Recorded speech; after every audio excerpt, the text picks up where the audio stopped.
So we have a tremendous panel. This is one that I've been really looking forward to today for a couple of reasons, because it's around how do you build a strategic board. And if you look at NACD, all of the literature out there, right now, everybody's talking about how do you avoid disruption? How do you look ahead? And hopefully we will get some insights around that today. So first, Dr. Donna Hamlin, she is the CEO and board director of BoardWise. Now, how many people are familiar or use BoardWise? Anybody know what it is? Okay, so it supports boards in a number of respects. She also helps with assessments. And she will be followed by Don Townsend, who's president of Donnelly Townsend Associates. And he is in executive search. He's also doing other things around coaching and mentoring.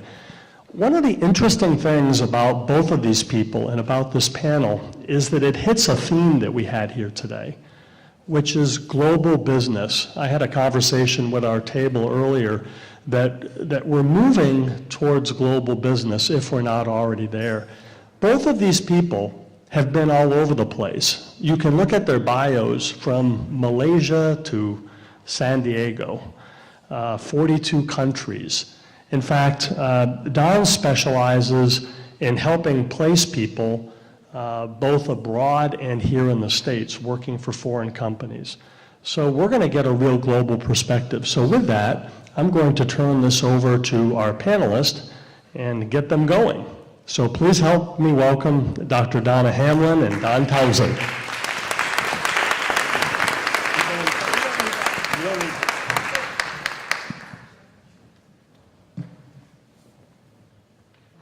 That works. Okay, everybody stand up. Give yourself a little tap, tap, tap, wake up. We were told we have 45 minutes. We've got a lot of slides. We said we're going to strap in and do this. Okay, tap, because that's supposed to wake you up. Balance your brain. We need balanced brains. God, we need balanced brains for strategic planning and thinking. Okay, now you can sit down.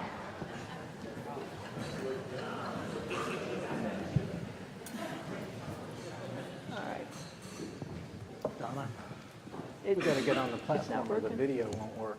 Yeah, I know, but this isn't working either. Is there a trick with it? Sure, it's turned on. Oh, that is a trick. Right there. Oh, good orange. Here, hold on. Okay.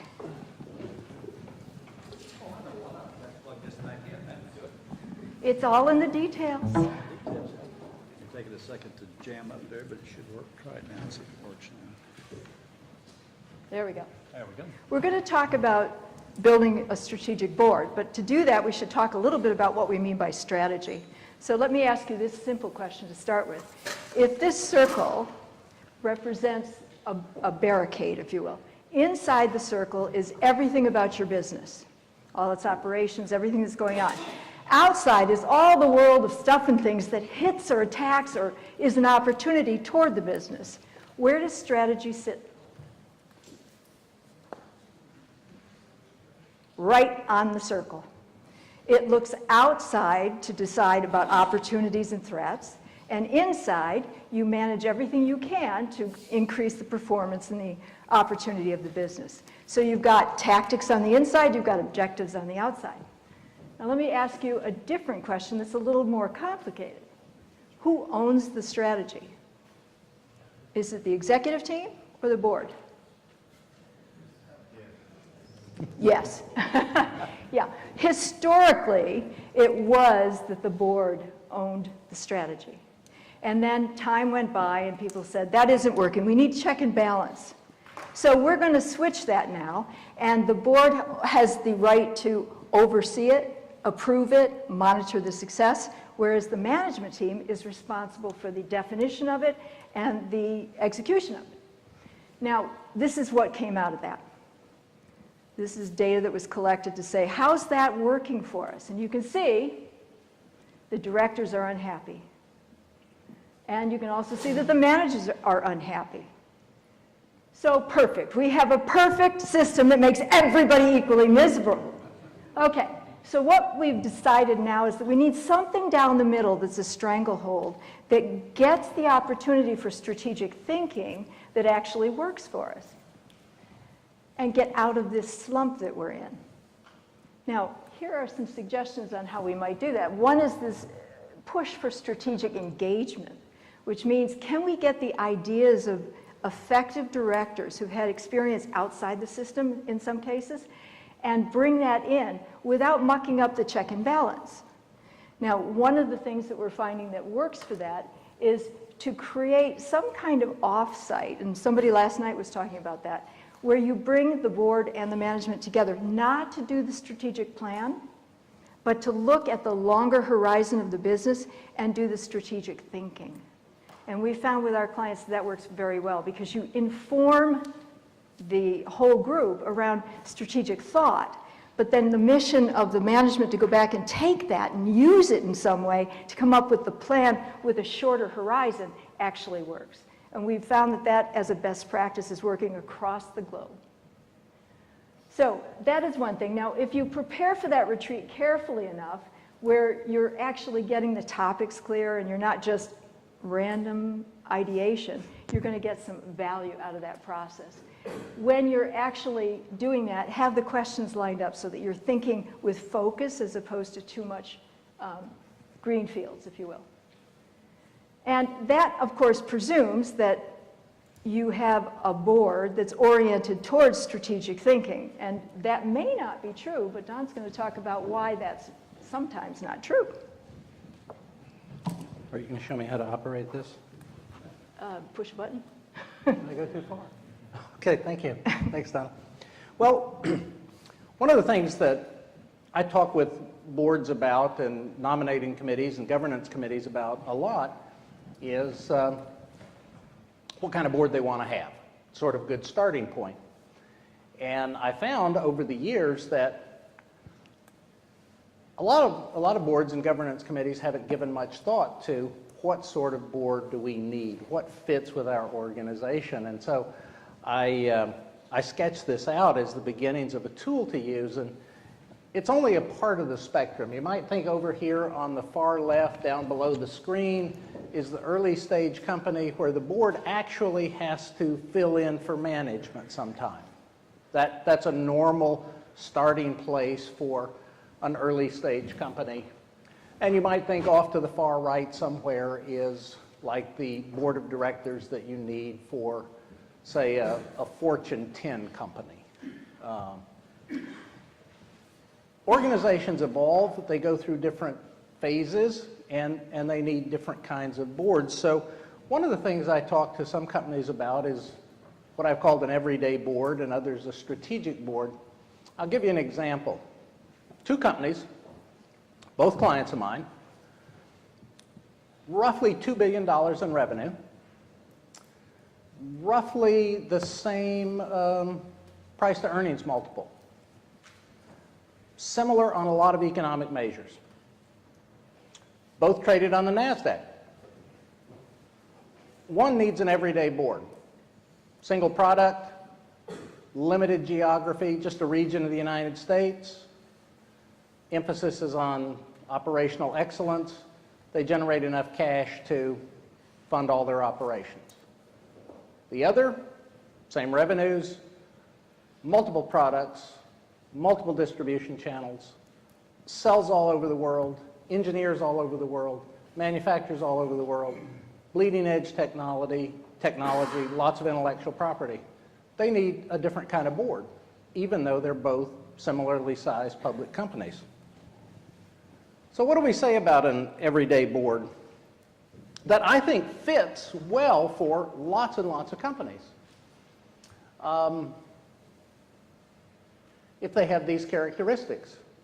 And one of the important ones is a mature management, very capable management, very experienced management, something that's a little different from the early stage company.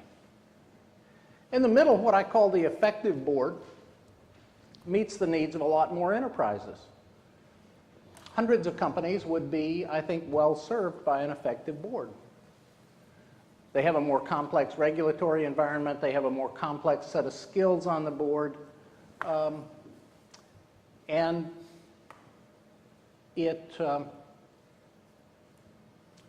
moving towards being a strategic board, but it is still primarily an oversight, regulatory, doing all the right things, best practices orientation. And then you have the strategic board, where you have lots of complexity, like the company I mentioned a moment ago, with multiple markets, multiple technologies, multiple regulatory environments. And they need a board that has an even greater diversity of skills, an even greater diversity of knowledge and capabilities. So how do we go about figuring it out? I came up with another tool that I found to be a good thought starter. You can look at it in a number of ways. This example uses the board committees from a major financial institution. And I would say that the arrangement is completely arbitrary and just designed for illustration. But it asks the board to look at, what does your strategy say you need from the board in terms of enterprise risk? How can the board help with enterprise risk? And how does the board stack up today in terms of what your strategy says you need in terms of enterprise risk knowledge on the board? And then we talk about how you can close the gap. Now, often when I show up, it's because they've already decided that the way to close the gap is to recruit a director that has X, Y, and Z. So sometimes it's interesting to go back with them to a little earlier stage and say, well, you know, there are other ways you can close the gap in your capabilities. But this is a way of helping a board think through what they need in terms of expertise to fit their strategy. Now, that's always, in my view, the easy part. What do we need? What knowledge, skills, abilities do we need? Often the thinking hasn't gone much further than that. I believe that a lot of board performance, the ability of the board to make a really solid contribution, depends on what happens inside the boardroom, what the boardroom dynamics are like. It's clear that everybody's smart. Like we say in poker, it's table stakes. You can't play if you don't have that. But we give less thought many times to what characteristics, what capabilities do we need on the board so that those discussions, that interaction with management is really productive. And that's why we've defined these four basic, what we call emerging characteristics, people who are integrated, influential, impactful, and diplomatic. And Donna's going to say even more. One of the things that's important to today is to understand how our brain works, because if we're going to develop these new capabilities, it has a lot more to do with our understanding of how we think. And to take a look at that, we've developed a tool that actually assesses and evaluates your style of thinking when you hit that boardroom. And this is based on data that we've collected over 37 countries, so it covers not only the ethnic differences and the cultural differences, but really looks at our orientation to how we solve problems. And we've come up with 4 types that seem to apply no matter what. One is a bias towards action. One is a bias towards strategy itself, the what should we do, as opposed to how we get it done. Another is the way we do it, which is a process orientation.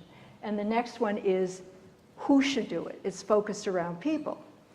Now, if we take that, we've come up with styles that project out. Now, if any of you who've read Richard LeBlanc's work, he dabbled a little bit of this in some of his books as an idea, and that was the nub for us to say, it's a great idea, but we're going to turn it into a science and see if this actually flies. And it does. These are the styles that are coming out. Now, you'll see them in the black as the positives, and any positive that you have, when it's pushed too far, is going to go to the dark side. So we can look at it for the functional and the dysfunctional side. If you're a change driver, you're someone that wakes up in the morning and has 32 ideas before breakfast. You can't stop me. You can't change my mind. Ha-ha, I've changed it myself. I got a better idea. That is one personality. The next is a challenger who's a very good, high visionary person who stretches and pushes the group forward saying, we're here and we've got to change the zenith to here. They're not particularly gifted at how to do it, so they partner really well with the change driver because those two can command the room and create great enthusiasm for a future. Now the other side, the unifier, is the person who has a deep sensitivity to the players, understands group dynamics, is very conscientious on diplomacy skills, and because he or she has earned the respect of the other people, can say, John, you have talked a lot, we need to hear from Sam. And it's okay, you can get away with saying that because you're a unifier. And then the advisor expert is someone who's typically the lawyer or the accounting person whose financial expertise isn't necessary and adds value, but you don't want so much of that that it overrides the rest. The middle person, which is the statesman, has, for unusual reasons, an equal amount of all the other four. So that person becomes a natural leader for chair of the board or certainly a chair of a committee because they can broker deals. If two people aren't understanding each other, the statesperson has an elegant way of making it understood so everybody can balance out a decision. Now, if you push some of these to their downsides, I'll just take the unifier as an example. A unifier loves harmony and really seeks for that within the group. So imagine you're at a table and you've had discord around something and you've been struggling with it and everybody settles on, this is the way we should handle it. The unifier is scratching her head saying, there's just something nagging me about that problem. But because harmony is so important, I won't say anything. So they abdicate what is important, which is the voice that has to go on the table so that you can create an idea that's a higher quality decision. So in each case, you have to be careful about what the downside is, not because you may necessarily have that in your personality, but if a board is under stress or you're under stress, it can go there. And what we do is look at that composition of talent and then say, be mindful of what you can be on any given day. Now, imagine you do that within your board and you take a look at it. We talk about diversity as styles of thinking, not about the plumbing, not about the culture, although those things can contribute to some of the styles of thinking differences. But this is an example of a company that's a bank in Europe where we took a look at the top 50 candidates because they had 5 boards with all of their subsidiaries and what have you. And we looked at the scattergram of the styles to say, is this a balanced board? If our premise is that the styles of thinking have to be multiplied here and representative so that you get better ideas, and we've tested this many, many times over, those that have the mix outperform those that are too homogeneous. What would you do with this? You've got a lot of challengers, not as many of the problem solvers, the creative thinkers, and you don't have a good succession plan if you've got one statesperson. So it's a way of looking at your succession planning in a new way to say, what kinds of talent do we need to bring in if we're out of balance? And for those of you that are looking for board positions outside, if you found out that this was the board and you too were a challenger, you probably shouldn't say yes, as flattering as the offer is, because you're not adding any value. You're just bringing more of the same club together and you'll get the behavioral sync. That's not what you're supposed to be doing. So if you look at a tool like that, it's become a really nice way of looking at succession planning, for looking at your committee structures, how you compose the talent to better use it, and to deepen the appreciation for what that diversity of thought and problem solving actually does for you within the group. Now, why is that important on other situations? I hate to debunk some of what Ralph was saying earlier, but this is a study that says of all the things you can look at for board effectiveness, and remember he had the long list of all of the small things too, look at the correlation. None of those correlated. The only one that correlated was, can we play well together? Does our group effectiveness bring us the value we need. If you create a culture where differences of thought can actually communicate with each other, you're going to have a good outcome. Now, some of that came as a result of early studies that were done at Xerox PARC, mind you, when they were looking at R&D groups, and they found that if they threw somebody in who had nothing to do with the topic, that the quality of the ideas for the new products went up, so much so that there was a correlation between that technique and the number of commercial patents that were coming out the door, which caused us all to start thinking, gee, diversity of thought actually creates a difference of value. Can we do that at the management level? Can we do that at the board level? And darned if it didn't turn out to be true. Now, that diversity, I would be remiss if I didn't mention, has something to do with the difference between men and women, largely because our brains are not wired the same way. Men have 4 neural pathways and they're one-directional. Women have 8 and they're bidirectional, which is why a woman can put a babe on a hip, use a pen, cook, and be on the phone all at the same time. No problem. Multitasking is fair game. Whereas men have incremental, deep logic, high focus, one thing at a time. So they need to have that to perform, whereas women don't. What does that mean in the way of orientation to problem solving? Women will take a complex problem, throw all of the elements on the table, and think about it for a long time and see connectivity that takes them longer to solve that problem.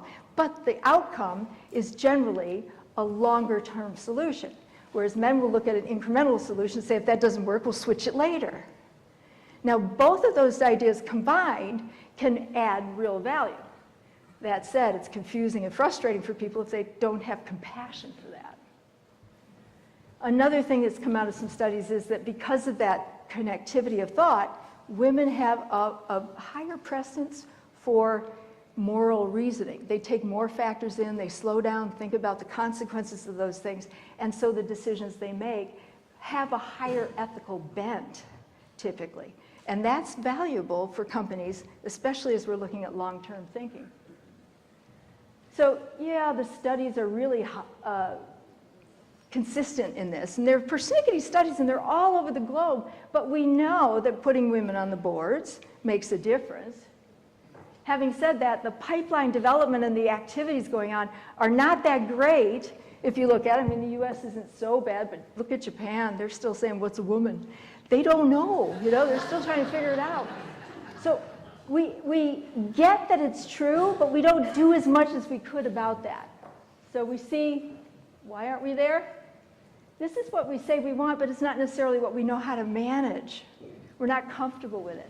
So you can see this data that says, yeah, we perfunctorily are saying diversity is a good thing. We get it, the data's there, but when we get in front of it, we don't know how to handle it.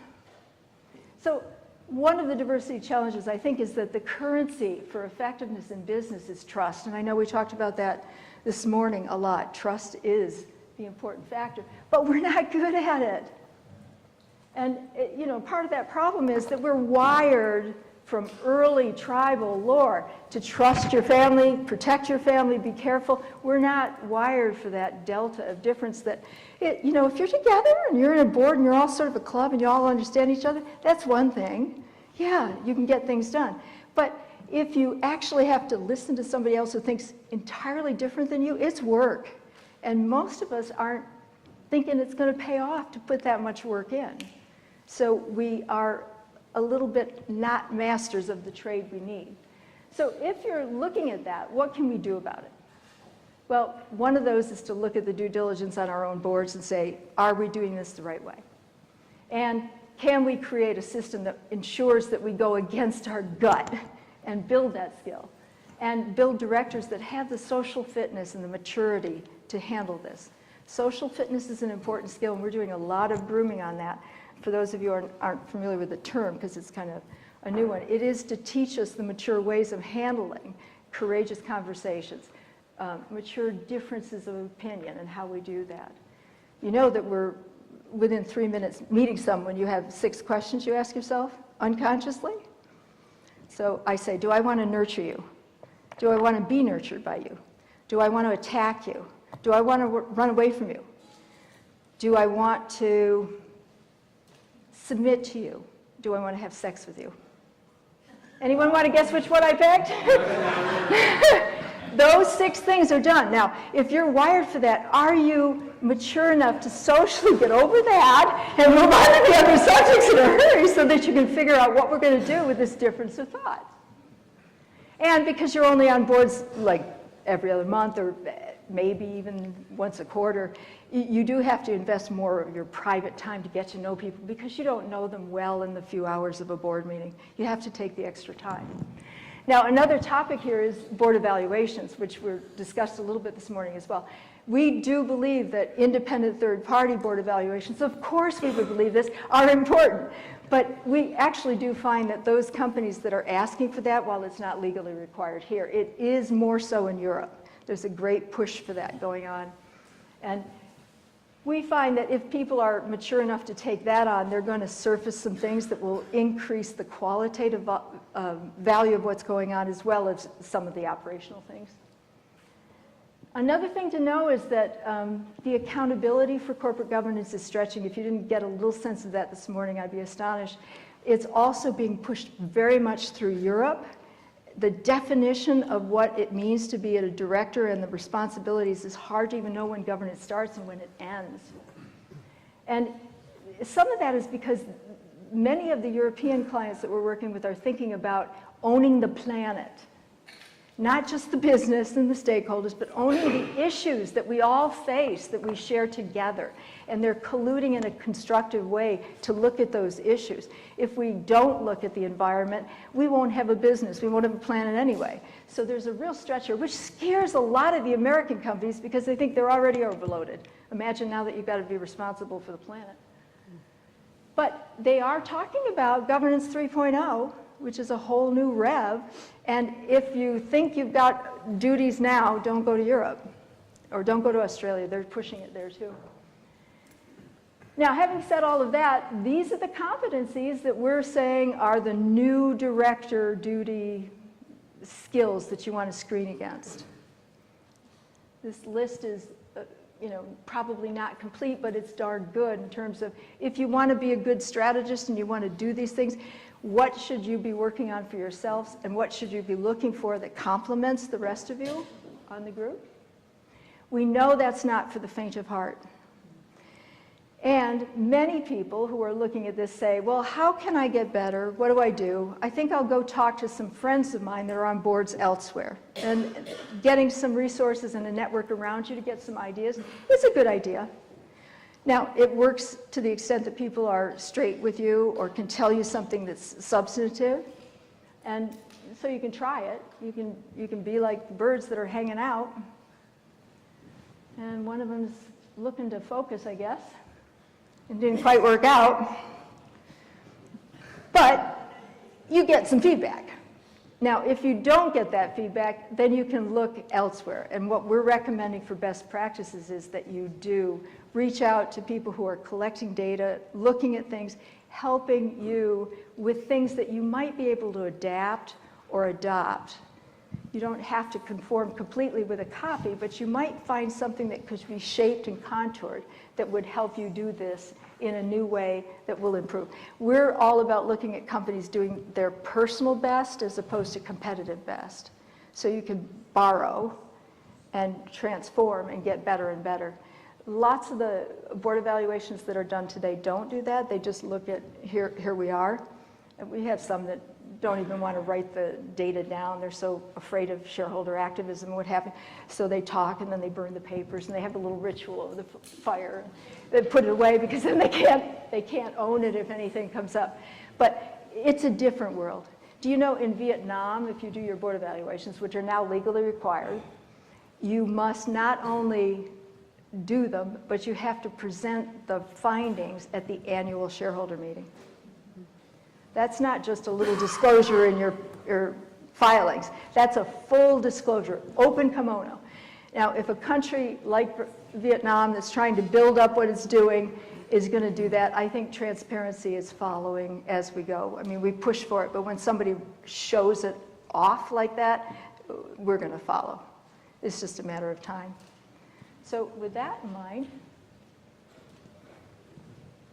Don gets the questions. Is that the end of your presentation? See, you were worried. We're going to go to questions. Are you ready for questions? We're ready for questions. Okay, Don and Donna, we'll thank them a lot, ladies and gentlemen. Give them a round of applause. Okay, so